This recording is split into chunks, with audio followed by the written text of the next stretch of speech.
Olá pessoal, eu sou Eric Leite, estou aqui com a Isabela Boaventura para mais uma aula de Teoria da Literatura 2. Hoje a gente vai sair um pouco do texto do Reuter, mas é claro que não deixaremos de tratar de categorias da narrativa, tudo bem? Nós vamos nos ater a um texto do Osíris Borges Filho chamado Espaço de Literatura, Introdução à Topoanálise, que concerne ao objeto de pesquisa meu e da Isabela. Nós, em alguma medida, na nossa dissertação orientada, tendo a orientação do professor Wellington, trabalho o espaço em alguma parte, certo? Então, muito bem, vamos começar. O Osíris Borges Filho ele define topoanálise, né, como estudo do espaço na obra literária. Então a gente pegou essa categoria, nós não, né? Ele pegou essa categoria do espaço, essa categoria da narrativa e destrinchou ela em dezenas de outros segmentos que nós vamos pontuar aqui nesta aula hoje. Interessante que lá no começo do texto do Osíris, né, ele cita o Bachelard e em um outro texto ele menciona que essa pesquisa teve como fio condutor o pensamento do Bachelard, a proposta do Bachelard de que seria uma topoanálise. Então eu vou citar aqui Bachelard Apud Osíris, né? Mas que é uma citação do livro do Gaston Bachelard chamada Poética do Espaço, que ele diz bem assim: a topoanálise seria então um estudo psicológico sistemático dos locais de nossa vida íntima. Então, o Osíris ele se baseou nessa proposição do Bachelard, que seria topoanálise, seria esse estudo dos locais da nossa vida íntima, mas já no começo do livro ele separa aí as ideias. Ele fala, topoanálise não é só isso, não é só analisar, fazer uma análise psicológica, mas é entender o espaço em suas inúmeras funções, em sua complexidade, não só psicológica, mas social, filosófica, estrutural, né? Então, topoanálise abarca todo esse segmento, né? E é interessante que ele faz essa diferenciação, ele continua a introdução divergindo da ideia de lugar, porque topos, né, vem do grego e é comumente traduzido por lugar, né? Mas a palavra lugar, ela carrega uma ideia de vivência, de experiência, que não cabe a nós aqui numa topoanálise, certo? Não numa análise de narrativa.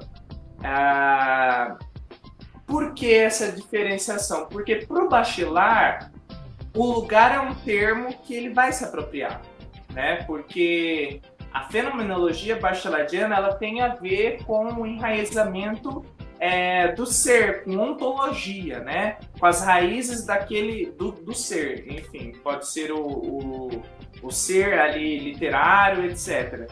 Mas tem a ver com enraizamento, então o lugar é um termo propício, é um termo válido para o Bachelard. Agora que a gente fez essa diferença de topoanálise segundo Bachelard e topoanálise segundo Osíris, a gente entende que lugar não é uma terminologia que nós vamos estar utilizando nesse estudo, certo? Então, toda essa questão de intimidade, de vivência do ser ontológico é uma análise fenomenológica, certo? Nós agora faremos uma análise narrativa das inúmeras questões sobre o espaço.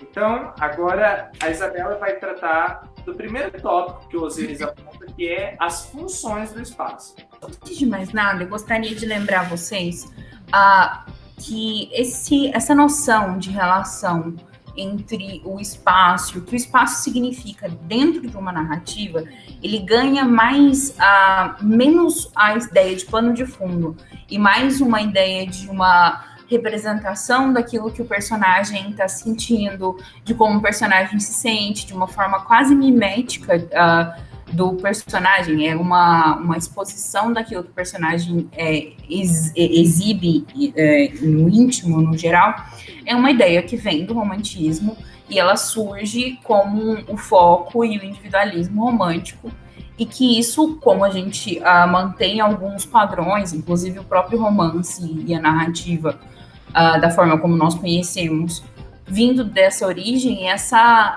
relação de espaço e de transformação e de força desse espaço dentro de todas as outras categorias da narrativa é algo que é muito recorrente na literatura que a gente encontra hoje em dia e que a gente costuma estudar.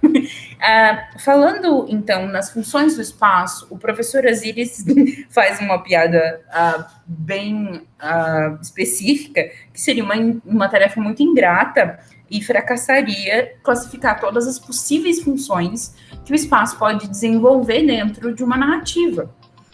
Porque o professor Osiris, inclusive, fala que ele não entende que espaço é só a casa, o plano de fundo, são os objetos, são as escolhas específicas de alguns objetos dentro do espaço, porque nada que é escolhido na narrativa, volta lá nas nossas primeiras discussões sobre a questão de construção de texto narrativo.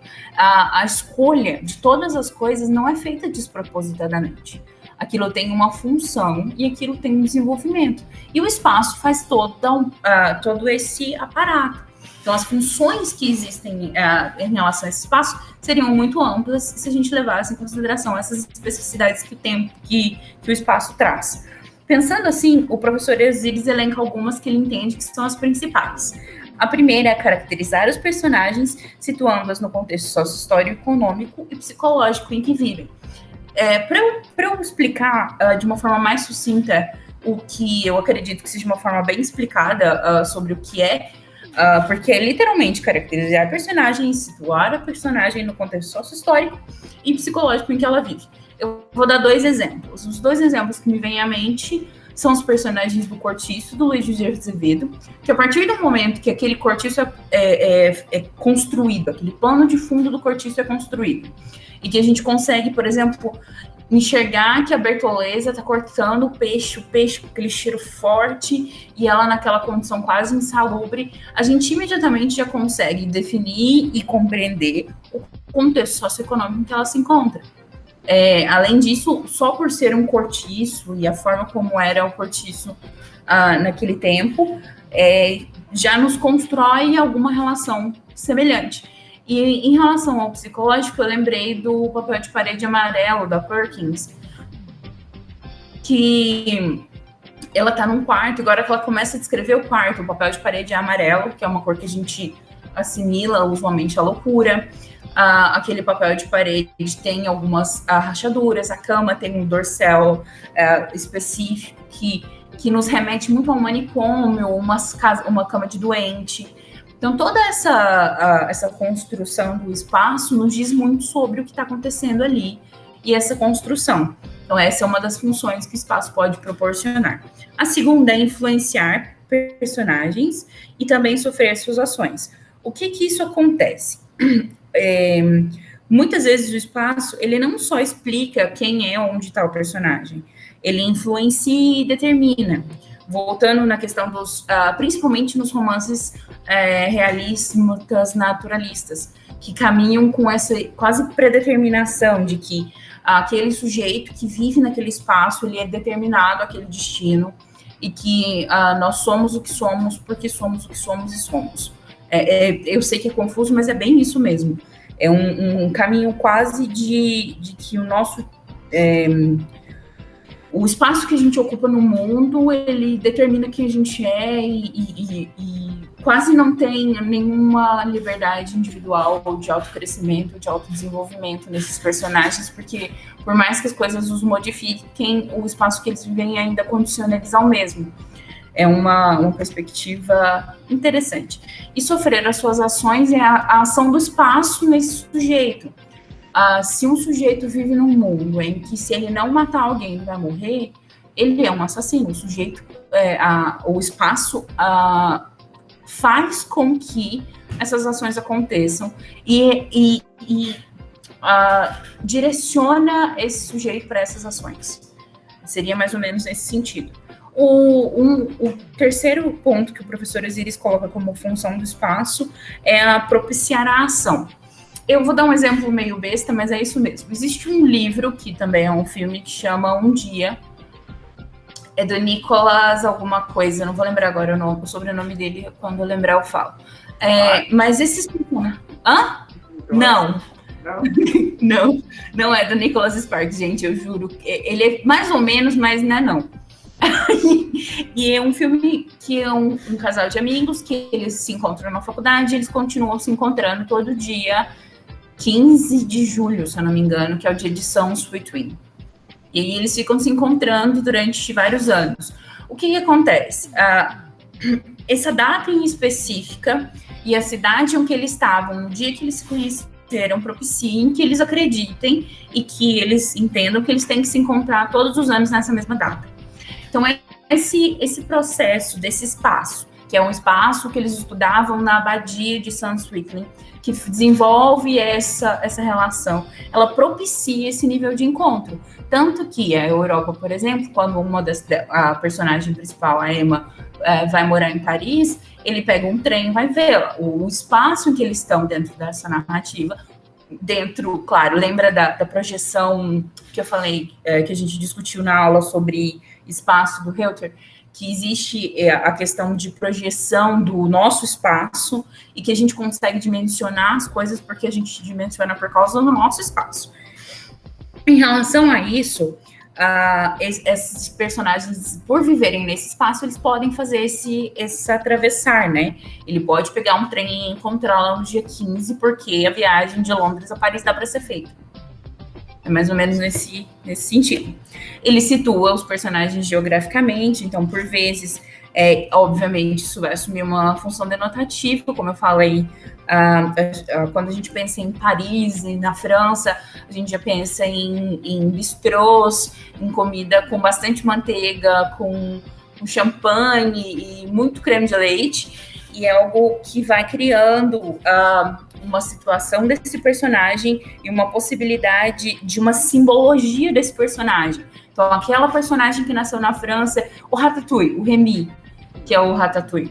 O Remy, ele cresceu em Paris, ele tem características de parisienses, mesmo que ele seja um rato. Esse ambiente, esse espaço em que ele está inserido, cria nele esse desenvolvimento e situa quem ele é e esse lugar. Ele representa os sentimentos vividos pelos personagens, como eu lembrei da relação necessariamente romântica, e eu acho que eu citei isso várias vezes, mas o Werther, por exemplo, quando ele descobre, do sofrimento do jovem Werther, quando ele descobre que a Carlota tá noiva, ele fica desolado e o céu começa a trovejar e as coisas começam a desabar, porque o céu tá desgostoso com aquilo. Então, representa o sentimento desse personagem, que ele tá desgostoso com aquela notícia, ficou desolado. Uma quinta função que o professor Osiris estabeleceu o contraste entre os personagens. Por exemplo, a personagem que vive na casa grande do cortiço e as personagens que vivem no cortiço. Então, essa dualidade, ou a cidade e as serras do Aço de Queiroz, sempre tem essa dualidade em que o espaço constrói. Tem uma cena muito bonita do Brilho Eterno do Momento Sem Lembranças, que bem no finalzinho, o último diálogo que os dois personagens têm, que ela é uma dualidade assim, e aí tem o personagem, e quando ele vem caminhando para ela, tá tudo azul, e quando ele vem caminhando, o lado dele fica mais amarelado. Então, tipo, ela tava triste, porque o azul tem essa conotação espacial de tristeza. Então, ela tava triste, e quando ele caminha, vem amarelando, porque as cores quentes trazem isso, assim. Então, essa relação, quando eles começam a rir, a tela não tá mais completamente azul. Ela já tem um tom de amarelo.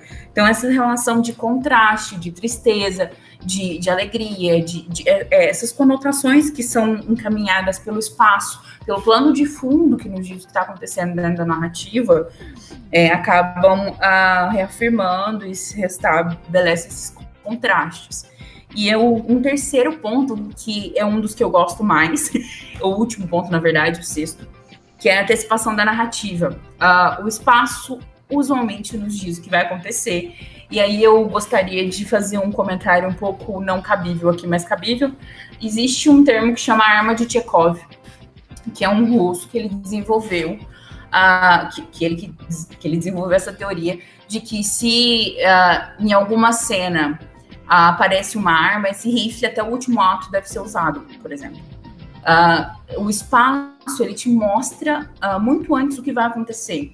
Você pode perceber que qualquer filme, eu vou falar de filme porque eu acho que é mais visual, mas qualquer filme que a gente vai assistir, se um objeto, por exemplo, eles estão discutindo na cozinha, o casal, aí passou a câmera ficou fixada 2 segundos a mais nas facas. No final dessa cena, eles vão brigar e ela vai usar faca ou ele vai usar faca, não. Por quê? Porque isso é uma arma de Chekhov e é um princípio que o espaço te antecipa a narrativa. Ele antecipa aquilo que vai acontecer. Ele te conta. Desculpa, eu não entendi. O elemento não tá ali de graça, né? Gratuitamente. Ele tem um propósito. Nunca, como eu tinha falado anteriormente, nenhum elemento é escolhido de graça.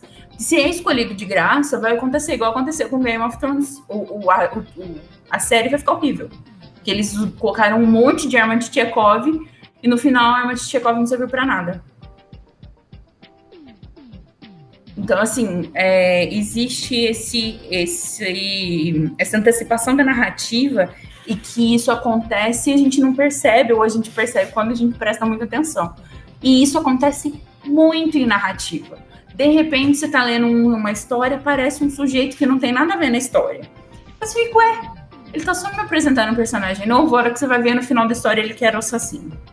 Porque esse é um método e um desenvolvimento usual em narrativa. Então, essa construção, inclusive, do espaço, das coisas que compõem o espaço, então, um objeto, uma arma, ou a luz incide de uma forma diferente naquele sujeito, isso tudo culmina numa função que o espaço desenvolve dentro da narrativa. Agora o Eric vai falar um pouquinho sobre a relação do espaço e do enredo. O Osiris, ele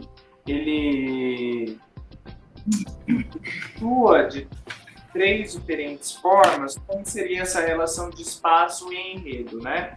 E em alguma medida isso vai estar relacionado com nossa aula de referências ao mundo, né? Vocês vão perceber aqui na primeira que um espaço ele pode ser realista, ou seja, lembra quando a gente falou das referências ao mundo, né? Que é uma técnica que o autor usa para dar veracidade à história, para criar essa ilusão de real, que é a citação de lugares existentes, né? Que é para dar essa verossimilhança, essa verdade ao texto, né? E a gente percebe, né, Machado de Assis, né, as narrativas passam ali no Rio de Janeiro, ele cita bairros, né, cita cidades, né, a Salvador do Capitães de Areia, lá do Jorge Amado.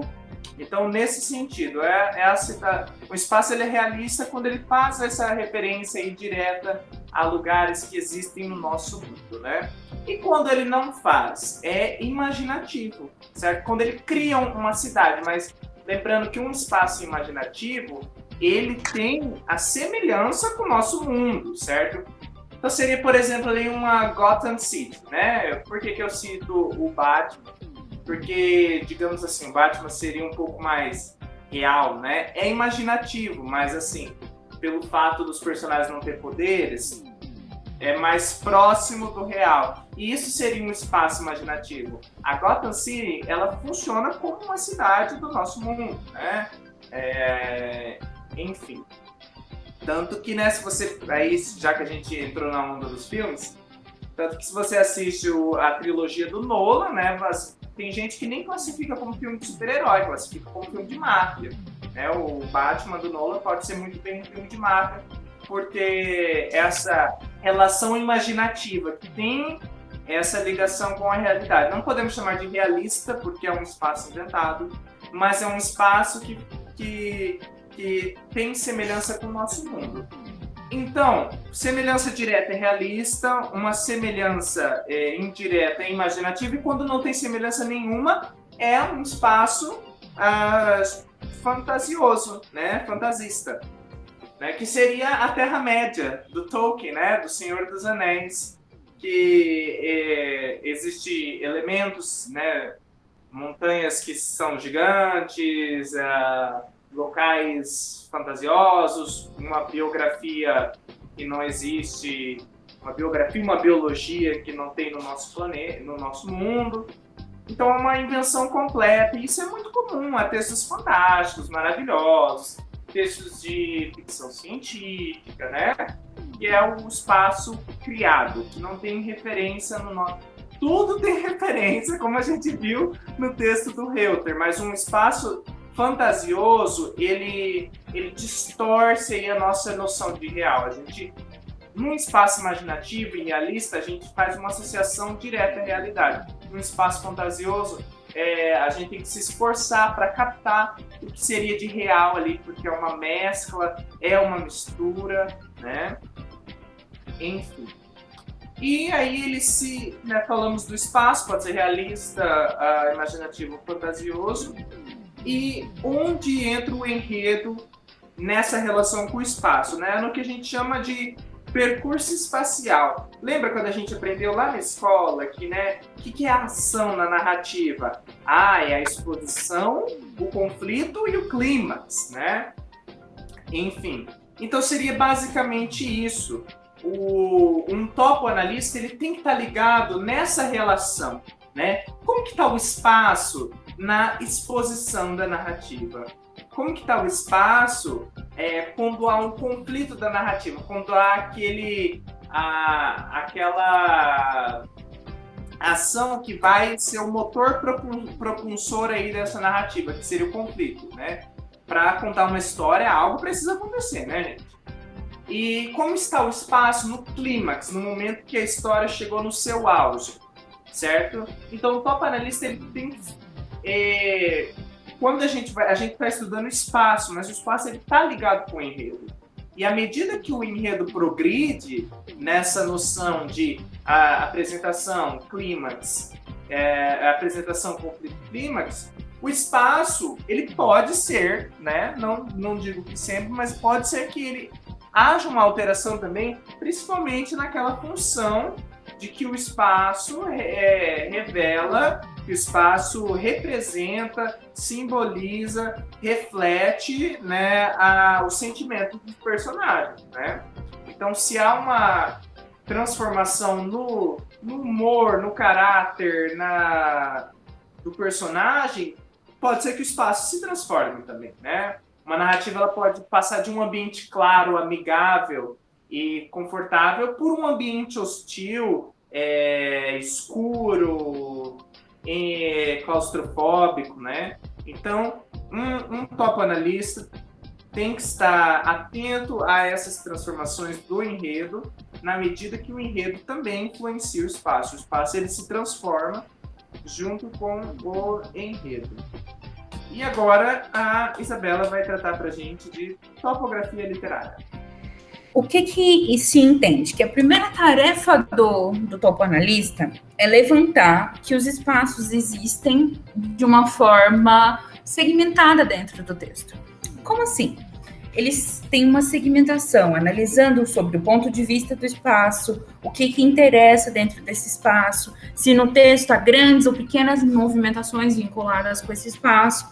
Em outras palavras, cabe ao topoanalista verificar se o texto pode ser dividido em macro ou microespaços. Mas peraí, o que são macro ou microespaços? Vamos ver agora. Macroespaços, muitas vezes, são divididos em dois grandes espaços dentro de uma narrativa. Por exemplo, o campo e a cidade do Essa de Queiroz, ou a cidade das Serras.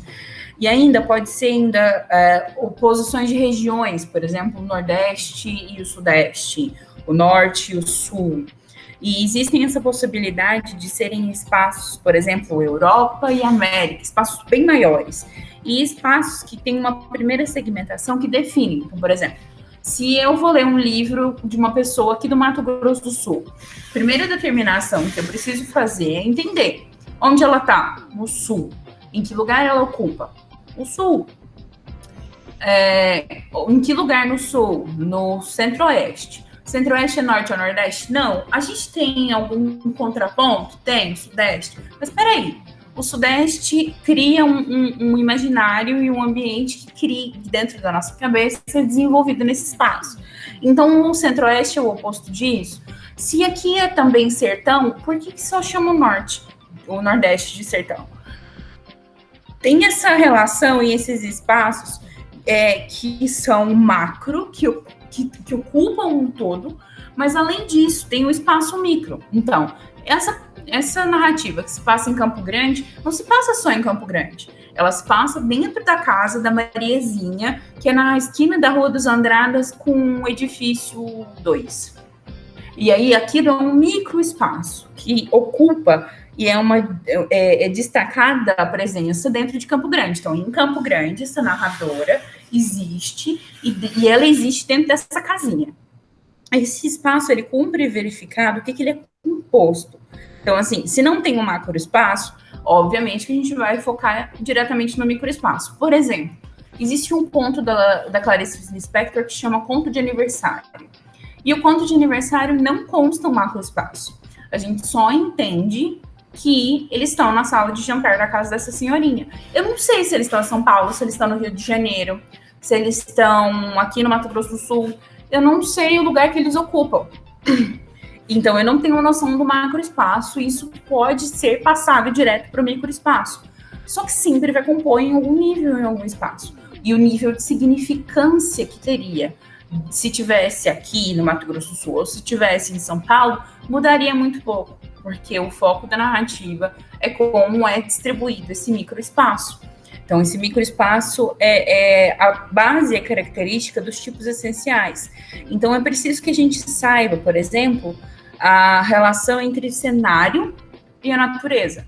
Então, assim, as coisas que são construídas pelo homem, no caso, por exemplo, essa casa ela foi mobiliada por algum personagem que mora lá. Então, aquilo tem uma cena e uma influência, e aí cria esse processo. E a mesma coisa acontece em relação à natureza. A natureza, a gente sabe que tem uma interferência quase mínima do homem, a não ser que seja um jardim plantado na casa da Dona Joana. Então, essa relação de microespaço é mais afunilada e mais específica do que a do macro.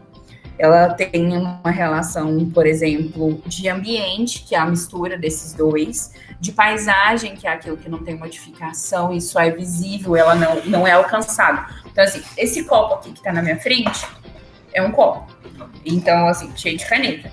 Isso aqui não é uma paisagem, isso aqui é uma parte do ambiente, uma parte do espaço. Mas, se eu pegar uma foto de um lugar muito bonito, e eu olhar essa foto desse lugar muito bonito, peraí que eu vou pôr um fundo de um lugar muito bonito. Com a rainha dos exemplos. Um fundo de uma praia maravilhosa, linda, tudo de bom. Essa praia e isso aqui não faz parte do meu ambiente ou do meu espaço. É algo que eu estou enxergando, mas que não é palpável, não é meu. Então, essa relação é como se fosse essa galáxia linda, maravilhosa, que combina super com o meu outfit. Mas não a relação é mais ou menos essa, entendeu? De construção de uma paisagem que é inalcançada, mas que compõe, ela não tem modificação per si. E aí o território tem em relação de posse. Quando o professor Osiris fala em relação de posse, é muito forte, assim. Voltando às explicações, porque eu adiantei um pouco. O cenário, ele tem a ver com os espaços criados pelo homem, como eu tinha dito. A natureza entende de espaços que não são alterados pelo homem.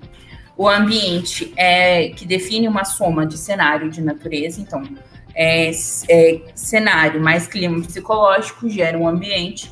Natureza mais clima psicológico gera um ambiente. Faz sentido? Certo. A paisagem, no caso, é isso, não alcançável. Normalmente são paisagens naturais que sofreram pouca influência ou uma construção de cultura. Por exemplo, se eu falar que tem no fundo imagina aqui, ó, que está acontecendo uma narrativa. E aí eu tô conversando, a minha mão tá conversando com a minha outra mão. E aí no meu fundo aqui tem um homem remando a chalana. Necessariamente, vocês vão assumir que é um pântano ou algum rio que possa passar uma chalana. Então, necessariamente, existe essa construção de cultura. Então, a minha mão, que está conversando aqui com a minha mão, elas têm alguma cultura que estão atrás delas, que faz parte, de alguma forma, dessa conversa. Mesmo que essas duas pessoas falem inglês. Porque o pano de fundo projeta uma paisagem e projeta uma diferença dessa construção, ou de cultural, ou de influência do homem. Então, essas diferenciações, inclusive, são algo que a gente devia saber de cor, porque é aprendido na geografia do ensino fundamental 1. E são distinções bem usuais, inclusive, que são usadas nos cursos de educação básica. E aí, a questão de ambiente, cenário, paisagem, agora essa construção de topoanálise do cenário mais o clima psicológico que gera um ambiente, da natureza mais o clima psicológico, ou da paisagem como transformação cultural ou inferência cultural, são princípios topoanalíticos. No caso, então, do conceito de paisagem, interessa a operação para a topoanálise, como que a paisagem constrói aquela imagem, se natureza e cenário criam mais implicações, se a ideia de paisagem está relacionada. Lembra que eu falei da minha mão conversando com a outra aqui em inglês e atrás tem uma chalana? Por que esses dois estão ali? Qual que é a relação desses dois personagens, da minha mão direita e da minha mão esquerda, nessa construção? Ou se isso é um olhar neutro? Ou se essa é uma forma de me dizer que esses dois sujeitos não fazem parte daquele universo que está sendo construído dentro da narrativa? Todas as definições, todas as construções, tudo que é colocado dentro do texto não é despropositado. Uma vírgula a mais, uma vírgula a menos, nada é despropositado. Tudo é proposital. As coisas são colocadas lá porque devem ser colocadas lá. E porque precisam estar lá. Porque o autor e a pessoa que escreveu teve uma intenção de gerar aquilo. Não conscientemente, por vezes, mas teve. E esse é um processo que ainda vai ser muito discutido, que é um processo de engajamento. O Theodor Adorno fala isso, que o engajamento é algo que acaba acontecendo porque a gente usa a nossa linguagem e a nossa forma de se comunicar nesse mundo.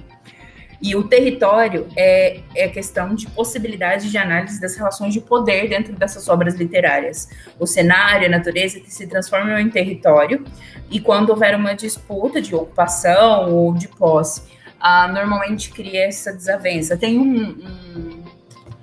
uma história bem legalzinha do Harry Potter, que a gente fala sobre como os Malfoy ficaram tão ricos. Estou dando a aula de Harry Potter agora.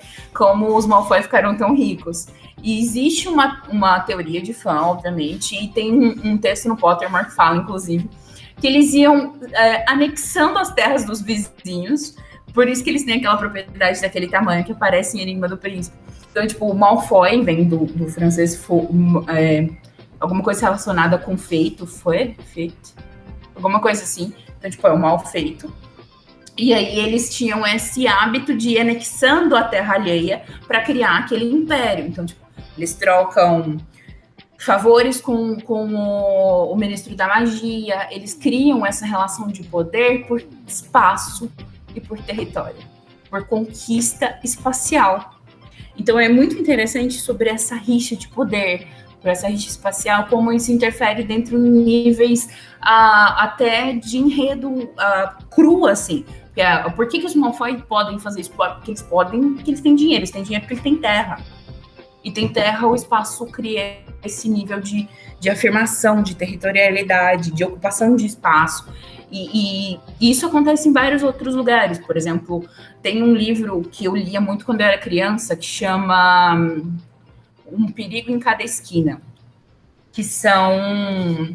É um menino que ele foge de casa, e aí ele vai para a rua, e ele mora na rua um tempo. E aí eles ocupam um espaço daquela rua, um espaço daquela praça. E todos os dias vem um outro grupo de meninos querendo aquele lugar, e ele tem essa disputa territorial. E essa disputa territorial é o que une ele com outros personagens e que faz, por exemplo, que eles ganhem comida. Essa relação de espaço, de território e de construção define e auxilia e por vezes pode ser até a chave da narrativa. Eu vou para um próximo tópico, que são as coordenadas espaciais. Por quê? Porque esse negócio é um bicho de 7 cabeças, mas nem tanto. O que acontece, gente? Existe dentro do... Vocês devem saber isso um pouquinho mais do que eu. Eu estudei por um ano, eu fiz um projeto de pesquisa sobre linguística cognitiva com a professora Mônica, daqui de Campo Grande. A professora Mônica é formada em linguística, e aí nós estudamos uma relação da linguística cognitiva com a corporificação. Então, por exemplo, para uma pessoa que tem a minha altura, eu tenho 1,62, eu sou muito baixinha, mas tá. Para uma pessoa que tem a minha altura, 1 metro não é muito alto. De acordo? De acordo. Mas para uma pessoa que mede 50 centímetros, e aí eu tô chutando que existe uma pessoa que tem esse tamanho, 1 metro é alto. Essa relação de construção espacial relativo à nossa corporificação, como a gente entende, como a gente compreende, como a gente significa o mundo, ela se passa sempre por dentro da gente. E isso, obviamente, lembra do engajamento do Adorninho? O Adorninho falou, a gente está falando numa língua, a língua já tem um crivo ideológico. A gente está falando de uma pessoa, é um homem branco que está escrevendo essa história. Tem ideologia aí também. Nossa, é uma mulher negra que tem ideologia aí também. Infelizmente, não necessariamente, mas infelizmente, a forma como nós nos expressamos nos faz existir no mundo. O Eric várias vezes falou sobre a questão do nome, que é o nome que é a instância criativa, a instância que faz a coisa ser coisa. Que citando Heidegger, né? E nesse princípio, quando a gente entende que todo o mundo e tudo que existe nesse mundo é compreendido pelo nosso ponto de existência, e o nosso ponto de existência acaba sendo dimensionado pelo nosso corpo, pela nossa espacialidade, as coordenadas são muito específicas e muito importantes. Então, por exemplo, as coordenadas que o professor Osiris aponta aqui são essa situação em que está sendo envolvido. Então, se organiza em torno de eixos horizontais e verticais. Gente, vou falar aqui, o professor Osiris dá aula em Uberaba, e eu sou de Uberaba, eu tenho aqui um minutinho que eu tenho as coordenadas de Uberaba. Em algum lugar eu tenho as coordenadas de Uberaba. Achei. Desculpa. Então, Uberaba fica numa latitude de 19 graus, 45 minutos e 11 milésimos. E a longitude de 47 graus, 55 minutos e 47 milésimos para o oeste. Essa dimensionalidade coloca Uberaba a uma distância específica da linha do Equador e a uma distância específica do meridiano de Greenwich. Pensando nisso, nessa especialidade de Uberaba, que é uma cidade que existe no nosso mundo empírico e que tem uma construção e uma coordenação espacial, refere-se a um acúmulo semântico de compreensão que não teria em outros níveis. O que acontece? O topoanalista ele vai se voltar para o espaço nesse sentido, uma axiologia, entendendo, por exemplo, que céu, terra ou subterrâneo tem significações de alto, baixo, de temas e valores que são impregnados pela nossa construção corporificada e de espaço. Por exemplo, quando a minha pesquisa envolvia palavras que voltavam-se aos membros, então uma mão na roda é alguém que auxilia, mas um mão de vaca é alguém que não é positivo, tem um círculo e uma codificação negativa. Então, por que a mão tem negativo e tem positivo? De onde que sai essa conotação e por que isso criou essas relações? Então, essas relações positivo, de negativo, de conotação, de denotação, de inserção de semântica e de significado, normalmente é vinculado com essa nossa concepção espacial das coisas.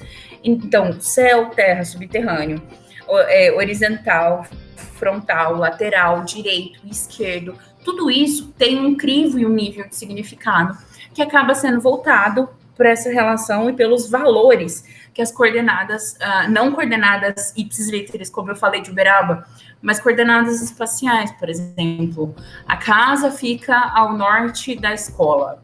O castiçal se põe do lado direito do cara na cena, na construção do espaço dentro de um texto.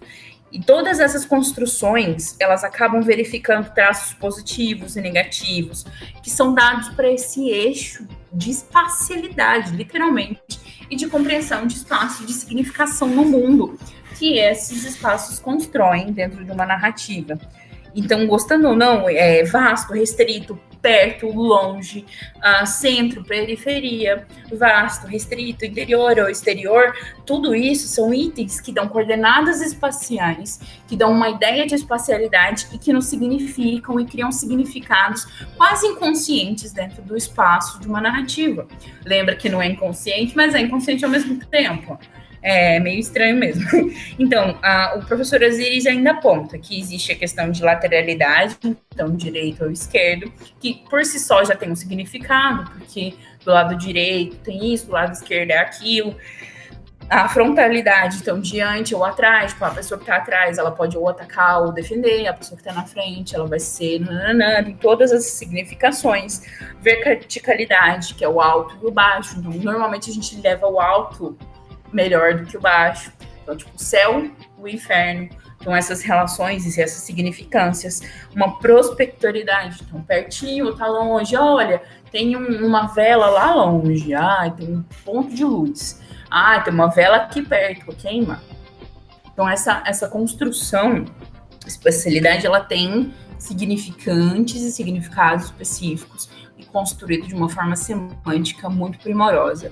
A centralidade, então, centro, periferia, o vasto, o restrito, tipo, um espaço muito grande, um palácio, um espaço muito restrito, um armário de vassouras. Então, sempre tem essa relação, então, tá dentro, tá fora, tem um espaço aberto, tem um espaço fechado. Todas essas relações e esses espaços e essas construções, elas interferem na compreensão narrativa. E é um cuidado que a gente tem que ter de análise, de topoanalisar um texto. O Eric agora vai falar um pouquinho sobre espacialização.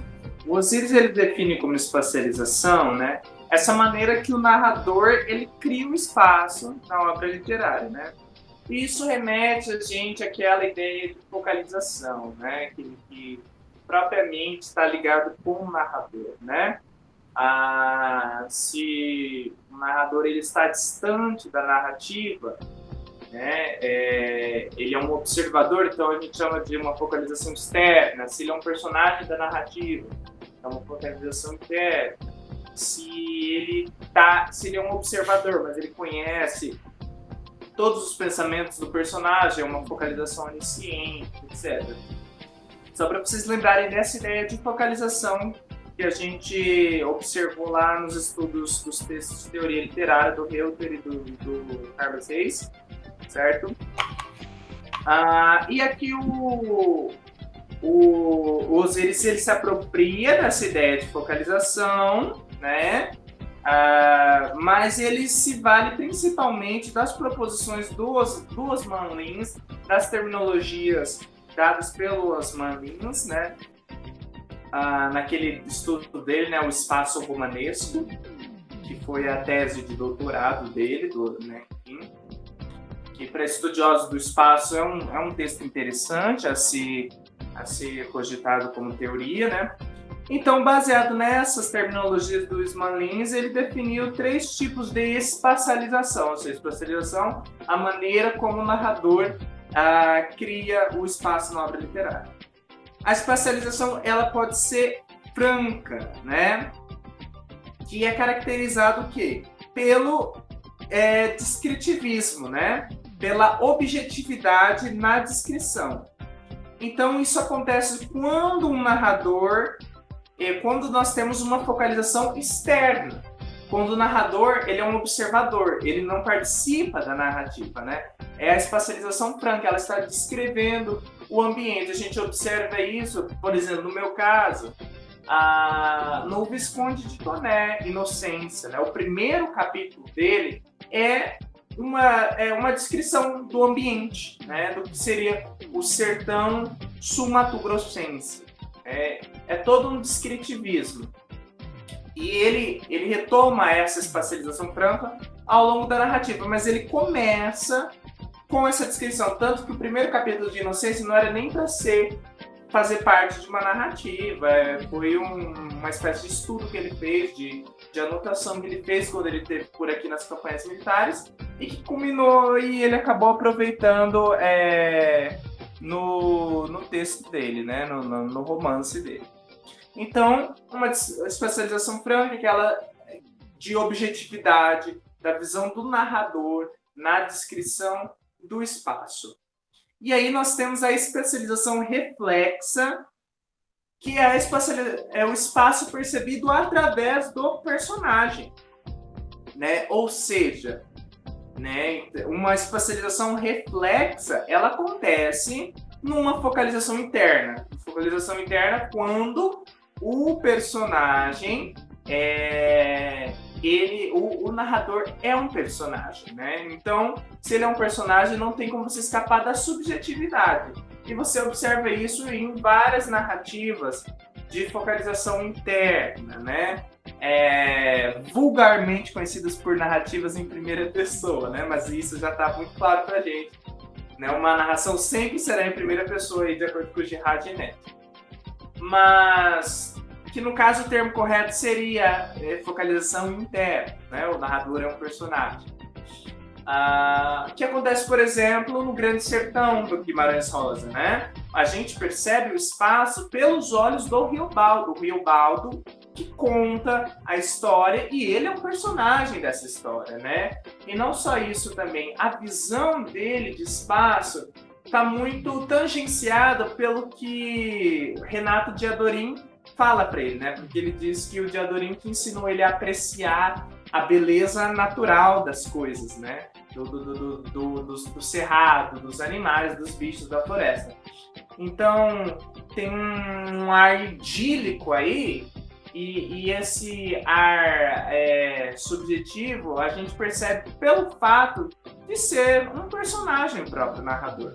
Se fosse um narrador externo, distante, observador, seria mais objetivo, como é, por exemplo, no Visconde de Toné, que eu já disse, e, por exemplo, nos Sertões do Euclides da Cunha, né? A gente está falando de sertão. Sertões do Euclides da Cunha é puramente técnico, geográfico, científico em algumas horas, né? E não passa por esse crivo subjetivo do personagem. E aí a gente tem a espacialização dissimulada, né? O que seria essa espacialização dissimulada? Por exemplo, nesses dois primeiros tópicos de espacialização, a franca e reflexa, o narrador ele se incumbe em descrever o espaço, em contar, situar, montar, preparar o espaço. Na espacialização dissimulada, não. O narrador só está contando a história e aí ele cita que tem algum elemento do espaço. Tem uma casa, tem uma janela. O espaço ele vai se revelando à medida que a narrativa vai progredindo, tá? E pode acontecer tanto em focalização interna, externa, onisciente, o narrador é personagem, não é? Né? Enfim, inúmeras histórias se valem desse recurso. O espaço vai surgindo à medida que é necessário para a história, né? Não tem aquele momento, igual o Visconde de Toné faz, igual o José de Alencar faz, que ele para descrever o ambiente, ou essa de Queiroz também, né? Ele para descrever o espaço, descrever onde a narrativa está situando, etc. Não tem isso. À medida que o espaço é necessário na narrativa, ele se revela, né? E para ficar mais claro, eu trouxe um trecho falando de Guimarães Rosa de novo, num conto dele que está num livro chamado Primeiras Histórias, chamado Famigerado. Eu vou ler só o primeiro parágrafo para vocês terem uma para ficar mais claro o que seria esse espaço que surge à medida que a história necessita. Vamos lá. É o primeiro parágrafo, gente, as primeiras palavras do texto. Famigerado do Guimarães Rosa. Foi de incerta feita o evento. Quem pode esperar coisa tão sem pés nem cabeça? Eu estava em casa, o arraial sendo todo tranquilo. Parou minha porta o tropel. Cheguei à janela. Ou seja, ele falou, eu estava em casa, o arraial estava tranquilo, né? Cheguei à janela. Ou seja, o espaço ele se revela à medida que a história se revela, né? Só li 2 linhas ali, enfim. Espero ter sido claro. Então, o Guimarães Rosa, ele não parou para descrever o espaço antes. Falou, tem um sítio, e nesse sítio tem uma casa, e nessa casa tem uma janela, uma porta, etc, etc. Não. Ele falou, tem uma casa que fica no arraial, e aí eu cheguei na janela. Mas ele nem disse que tinha janela antes, entendeu? Então, essa seria a espacialização dissimulada. E agora a Isabela vai falar pra gente dos gradientes sensoriais. Gradientes sensoriais, gente. Por gradientes sensoriais, o professor Osiris define que entende-se como os nossos 5 básicos sentidos. Visão, audição, olfato, paladar e tato, obviamente. Então, o ser humano relaciona-se ao mundo e ao ambiente com, lembra da questão de corporificação que as determinações de coordenadas espaciais criam? Nesse sentido, é basicamente, na verdade, a forma como é apreendido pelo personagem, a forma como narrador ou quem explica o espaço, como aquilo é explicado e a forma como ele é apreendido. Então, é mais ou menos o seguinte. Se o narrador disser o cheiro de flores mortas indicava que estávamos no fim do verão, do fim do outono. Isso é uma proposição que tem por guia, por pré-determinação, o olfato. Cheira as folhas mortas do fim do outono. E isso tem relação, por exemplo, à primavera. Por exemplo, tem um conto Santiago Nazarian, que o professor Wellington gosta bastante, e no conto do Santiago Nazarian chama Maldita Primavera, e ele se fala que é Maldita Primavera por causa dos bichinhos que fica picando e fica rondando a gente o tempo todo na primavera, sabe? E é muito calor, e aí, então, o tato é algo muito predominante nesse conto de Santiago Nazarian. Então, o ser humano e a forma como a gente se relaciona com o espaço, além de ter a espacialidade do nosso corpo e o lugar que a gente ocupa no mundo, tem muito a ver também com essa questão da forma sensorial que a gente apreende o mundo.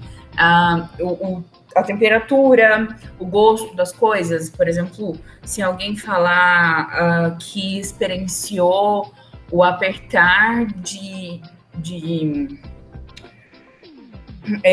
o aperto de um abraço, ou que tomou um chá e sentiu o gosto de uma infância. E essas relações de sensoriais e de significados se relacionam nessa questão de gradientes sensoriais. Como que o espaço é apresentado, por meio de qual ferramenta sensorial que é apresentado o espaço dentro da narrativa para nós. Agora o Eric vai falar um pouquinho sobre fronteiras. Fronteira dentro de uma narrativa, ela estabelece uma dinâmica de topos, né? Usa esse termo para a gente não associar a palavra lugar àquelas variáveis de subjetividade, de pessoalidade que são caras à fenomenologia bachelerdiana, que o Osiris se incumbiu de separar aí nas proposições dele. Então, se a gente tem uma fronteira, essa fronteira divide a narrativa em 2 topos, né? 2 lugares. Então, é uma narrativa bitópica, né? Agora vai começar essas terminologias, que a fronteira seria basicamente esse obstáculo, essa espécie de barreira. A fronteira ela estabelece esses limites na narrativa. Então, quando há a presença de uma fronteira, é propriamente uma narrativa bitópica. Ela se passa em 2 lugares, né? Para lá e para cá da fronteira. E aí o Osiris, ele Ele explica as outras denominações relacionadas ao topos, né? Politopia seria uma narrativa que se passa em vários lugares, né? E uma narrativa monotópica, um só, que só passa em um lugar, né? É muito comum aos contos, né, que tem a sua dimensão menor, então é comum que se passe em um único lugar. Por exemplo, Tentação da Clarice, que se passa não só em um único lugar, que é ali em frente à casa da menina ruiva, né, em frente ao ponto de ônibus, como se passa em uma questão de segundos, né, em décimos, em milésimos de segundos, dependendo aí da sua interpretação, né? Mas o tempo fica para outra hora. Então, a presença da fronteira se torna uma narrativa bitópica, ok? E a fronteira nessa narrativa ela pode ser artificial, né?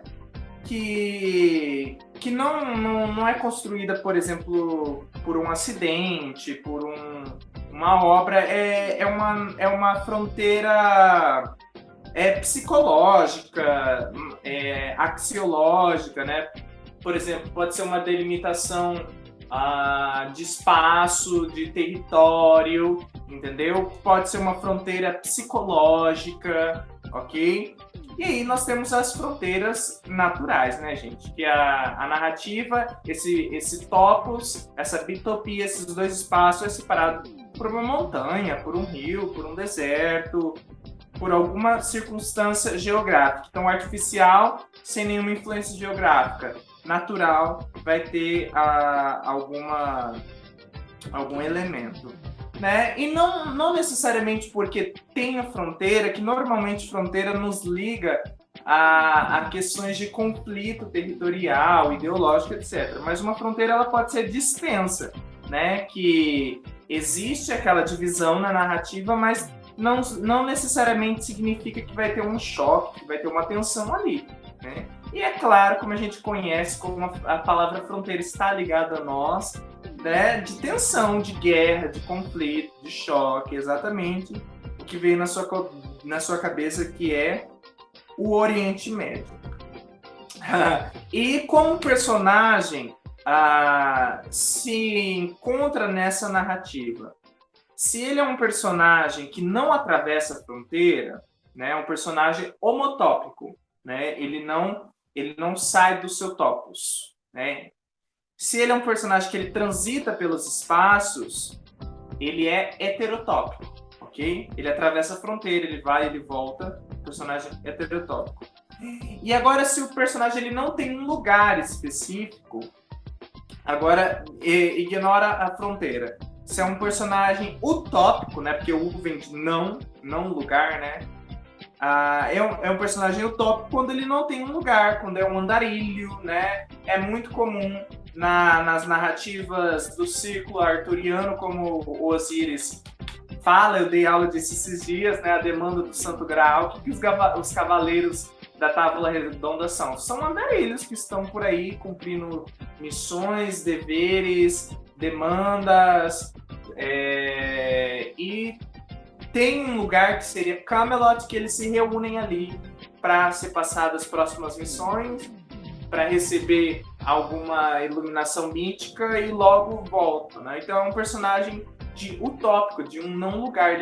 Ele tá na transição, ele não tem um lugar específico, ele não tem um enraizamento, certo? Ele transita pelos lugares. Então esse mito do herói solitário é bem comum nas narrativas, não só no... Então o cavaleiro ali das novelas de cavalaria evolui para o cowboy do faroeste, né? Que também é o andarilho, o justiceiro, etc. Então é muito comum o personagem utópico na narrativa, né? E agora, voltando à fronteira, falei para você suspender a fronteira, agora retorne ela. Se é um personagem que ele vive na fronteira, naquele universo fronteiriço, ele é um personagem fronteiriço, né? Ele tem essa mescla desses dois lugares, ok? Nós, sumatogrossenses, por termos essa fronteira com dois países, com Paraguai e com Bolívia, é muito cara nós eu não diria narrativas, porque narrativa sul-mato-grossense é um assunto que não é do meu domínio, né? Não que eu quero dizer que não exista, né? Tem alguns teóricos, alguns críticos que dizem que a narrativa ainda no nosso estado está se desenvolvendo, etc. Mas não cabe a mim aqui julgar. Mas na poesia, na lírica, você percebe isso, essa relação de fronteira com o Paraguai, e creio que na narrativa deve ser a mesma coisa, baseado em teoria. Enfim, narrativa sul-mato-grossense ainda não é minha praia. Lírica, sim. Certo? Então eu percebo isso, esse personagem. Na lírica é um eu lírico, né? Na narrativa vai ser um personagem fronteiriço. Tudo bem? E agora a Isa vai falar de espaço linguístico, que já foi um tema abordado por nós aqui também, essa relação da linguagem na narrativa. Vai lá, Isa. Como o professor Eric já falou agora há pouco, existe, sem sombra de dúvidas, que a gente precisa entender que é óbvio, e tem uma certa obviedade quando eu digo isso, que toda narrativa é construída por uma língua, por uma linguagem. Só que mais do que isso, todas as palavras, todas as vírgulas, todas as coisinhas colocadas no texto, até uma ausência, até um espaço, até um branco, até uma falta de fala, um silêncio é significativo, todas as coisas que compõem um texto são significativas, ele é um todo dotado de sentido, delimitado por espaços de não sentido, por espaços brancos de não sentido. Em relação a isso, por exemplo, se volta a questão do espaço linguístico. Espaços, palavras, termos, advérbios, verbos, que dizem a respeito, que definem a respeito da relação do espaço dentro de uma narrativa, e eles, obviamente, significam. O professor Osiris elenca 5 expressões que ele entende que demonstram o tempo dentro da narrativa. São elas: os pronomes demonstrativos e os advérbios, que é, por exemplo, esse, isso, que indica um objeto se encontra perto, e este ou isto, que se encontra perto de quem falou a mensagem, aquele, aquela, aquilo, aquele outro, que indicam que está diante do emissor ou do receptor. Então, essas noções de espacialidade, eu lembro, é muito recorrente, a gente não presta atenção nelas. E eu, pessoalmente, é pouco comum que eu preste muita atenção no significado de este ou isto, porque normalmente, dentro da minha noção de especialidade, isso não me importa. Só que, para a topanálise, isso é muito importante, porque a gente está cuidando desses cuidados do espaço, né? Os advérbios, por exemplo, aqui, lá, colar, e aí eles podem ser pronomes tripartidos também, que são a outra classe de palavras que devem ser atentas na topanálise, que normalmente também se referem ao espaço e ao lugar em que aquilo é ocupado dentro da narrativa. Verbos espaciais como entrar, sair, encontrar, que são normalmente que dão espaço ao lugar que está acontecendo na narrativa. Adjetivos, lembra que eu falei lá quando a gente estava discutindo a questão de ambiente, de espaço, e que eu falei, por exemplo, que esse copo aqui, ó, fazia parte do espaço. Então, em relação a esse copo, eu posso dizer para ele que ele é comprido, que ele é prateado, que ele tem um pins preto, que ele tem algumas canetas coloridas. Então, esses adjetivos que eu vou colocando, por exemplo, alto, baixo, largo, estreito, comprido, curto, entre vários outros, eles representam bastante essa definição. E, além disso, isso pode se referir também àquelas coordenadas espaciais. Lembra que eu falei que é grande aquilo que tem 1 metro para uma pessoa de 50 centímetros, mas para mim não é grande, ou é alto, e tem sempre essa pré-determinação. Para uma pessoa que é maior do que eu sou baixinha. Para uma pessoa que é menor do que eu sou consideravelmente alta. Não sou não, porque eu meço 1,62, como eu disse. Em relação a isso também, existem figuras de linguagem que se utilizam de forma retórica dessa construção e dessa conotação espacial, que podem ser levadas aos princípios. o professor Osiris fala que, de modo geral, todas as figuras representam um nível de espacialidade, mesmo que a gente se refira a coisas não espaciais. Mas, no entanto, deve ser verificado que essas figuras, elas não são usadas nesse sentido, na maioria dos casos, mas que elas podem conter essa especificidade. Então, fenômenos da língua criam esses sentidos conotativos. Ele dá um exemplo aqui de nos barrancos das montanhas, que é o oxímoro espacial do Lotman. E as metáforas, metonímias, comparações, essas são coisas que normalmente carregam uma dimensão espacial, o todo, uma parte para o todo, no caso da metonímia. Comparações, no caso, isso é igual aquilo, isto, aquilo, voltando às questões dos pronomes. Então, essas colocações espaciais que a linguagem cuida de construir, esse cuidado estético tido dentro da narrativa, também é muito importante para um processo topoanalítico. Então, gente, o que acontece? Tem aqui sobre o espaço da narração e o espaço da narrativa. Na primeira aula que a gente colocou sobre espaço, eu discuti com vocês sobre essa relação do espaço da narração e do espaço da narrativa do Reuter. De forma muito exímia mesmo, a relação com o espaço colocada pelo professor Osiris na topoanálise é muito relacionada, inclusive o professor Osiris usa o texto do Reuter dentro do livro sobre introdução à topoanálise para essa discussão. Então, eu não vou aprofundar muito nela, vou falar que tem bastante a ver com aquilo que a gente já discutiu, mas essa narração, que ela é feita de coincidências e aparecimento, de linearidade, do tempo e do espaço, de influência, dessa relação de narração que o espaço coincide, que o espaço não coincide.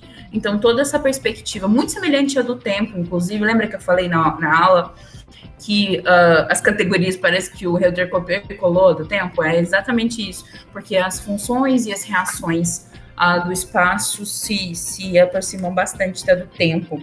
Então, em relação a isso, a narração é feita sempre... fica clara a importância de entender essas relações do espaço da narração e do espaço narrativo, que normalmente, e muito parecido com a questão do tempo, não coincidem. O Eric vai falar um pouquinho sobre topopatia. Muito bem. Topopatia, né? Vocês estão vendo esse nome repetido assim, inúmeras, incessantemente. Topos, né? Seria o lugar. A gente já distanciou da noção do bachelar de lugar, tá bom, gente? E patia, né? Vem de patos, né? Do grego, que é a mesma palavra que dá origem à paixão, né? Então, paixão não necessariamente tem a ver só com um sentimento bom, mas com sofrimento também, né? Então, quando a gente fala sobre topopatia, seria a relação do personagem com o espaço, né? Então, ele pode ser tanto uma relação boa, quanto uma relação negativa, certo? Então, se esse personagem tem uma relação, uma vivência, uma experiência prazerosa, benéfica, construtiva, eufórica, positiva, com o espaço, a gente denomina topofilia, certo? Agora, se o espaço ele é maléfico, é negativo, corrompe o personagem, é tenso, é negativo de alguma forma, a gente chama de topofobia. Como que isso dá na maioria das vezes? O espaço, às vezes, ele é claustrofóbico, né? Ele pressiona, ele aperta o personagem de alguma maneira, certo? Então, essa é a relação do espaço com o sentimento. Topofilia relacionado a uma relação positiva e topofobia a uma relação negativa, ok? E nós temos a toponímia, né? Que é um ramo do conhecimento que não é só que não concerne somente ao estudo da narrativa, mas nós sabemos que toponímia é o estudo dos nomes, né? e o que isso diz a analistas de narrativa como nós, né?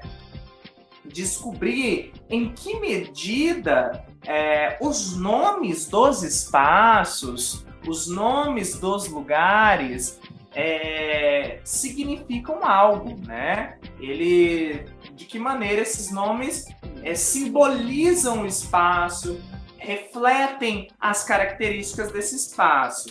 E o Osíris, ele traz a noção, a terminologia, a proposição do Tomaszewski, né? Que seriam os nomes máscaras. O que significa? Que os nomes, eles têm algo a dizer a respeito.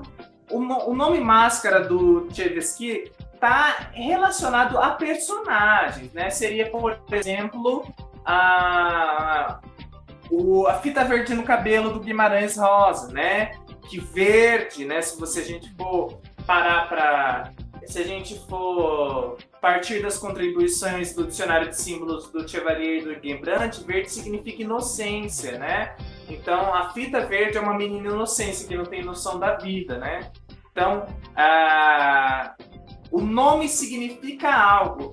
Então, o topoanalista, ele tem que perceber se os nomes, a nomenclatura dos espaços tem algo a dizer sobre a narrativa. Se tem uma relação de semelhança, de contraste, ou se tem diferença. Não, é só um nome aleatório, né?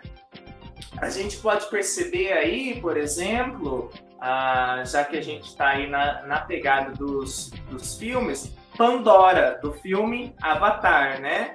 Que retoma o quê? A ideia lá da caixa de Pandora, que a partir daquilo, todos os males, né? A partir do momento que a caixa de Pandora foi aberta, segundo a mitologia grega, todos os males surgiram no mundo, né? Seria a versão grega ou vice-versa da fruta proibida da Bíblia, né? Enfim, então, por que Pandora do Avatar? Porque eu, como topoanalista nesse sentido, né? Mas não agora de uma narrativa fílmica, associo que o Pandora planeta tem a ver, porque nesse planeta tem um mineral que não existe no planeta Terra e que vale trilhões de reais, né? Isso leva o quê? Aos seres humanos, aos terrestres, a violentarem os povos daquela tribo. Então, aqueles seres ali daquele planeta viviam em harmonia, em paz, em equilíbrio com a natureza. E a partir do momento que Pandora é descoberta, porque quem dá esse nome são os humanos, né? É descoberta, aí sai todos os males, né? Os seres humanos entram em guerra, a violação dos seres, destruição do local deles, né? Então eu, como topoanalista, entendi uma relação de semelhança do nome Pandora com a narrativa, né? Então, vocês também, como futuros analistas de narrativas, têm que se ater aos nomes também, na medida que eles significam alguma coisa, tá bom? Gente, então foi isso. Nós falamos das 11 categorias levantadas pelo Osíris Borges Filho nessa introdução ao estudo da topoanálise. Esperamos com isso te ajudar, caso você se interesse pelo espaço das narrativas, assim como euzinho e como Isabela. Na próxima aula, será individual, que serão as duas últimas aulas, eu e Isabela, individualmente, falaremos da nossa pesquisa e como ela está imbricada na relação do espaço e da literatura, certo? Tanto eu quanto a Isabela, como eu disse, nós abordamos o estudo do espaço, a categoria do espaço em algum momento, sendo que nós ambos somos analistas de narrativa.